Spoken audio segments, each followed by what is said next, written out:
Welcome to our channel. నేను మీ Madhu. Dry fruits తింటే ఎలాంటి అనారోగ్య సమస్యలు లేకుండా ఆరోగ్యంగా ఉంటారు. ఈ డ్రై ఫ్రూట్స్ చాలా ఖరీదు కూడా ఉంటాయి, అయినా కూడా వీటిని కొనుగోలు చేసి తింటూ ఉంటారు. అయితే ఈ డ్రై ఫ్రూట్స్ లో జీడిపప్పుకి ప్రత్యేకత ఉంది. తినడానికి కూడా చాలా టేస్టీగా ఉంటుంది.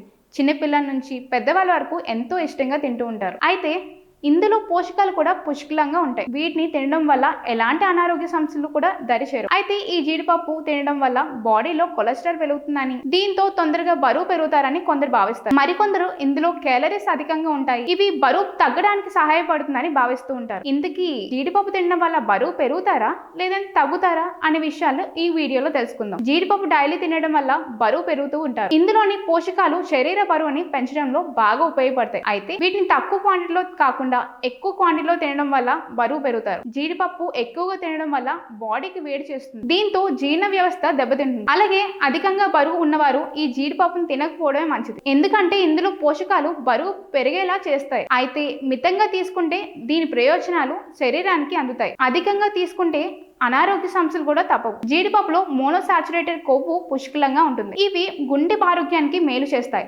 ఇందులో ఫైబర్, ప్రోటీన్స్ పుష్కలంగా ఉంటాయి, ఇవి శరీరాన్ని ఆరోగ్యంగా ఉంచడంతో పాటు యాక్టివ్ గా ఉండేలా చేస్తాయి. వీటిని తినడం వల్ల ఎక్కువ సమయం ఆకలి వేయదు, దీంతో వేరే ఇతర ఫుడ్ తీసుకోవాలన్న ఆలోచనే రాదు. దీంతో వేరే ఇతర ఫుడ్ తినకపోవడం వల్ల బరువు తగ్గుతారు. ఇటువంటి మరెన్నో టిప్స్ కోసం మా ఛానల్ ని సబ్స్క్రైబ్ చేసుకోండి.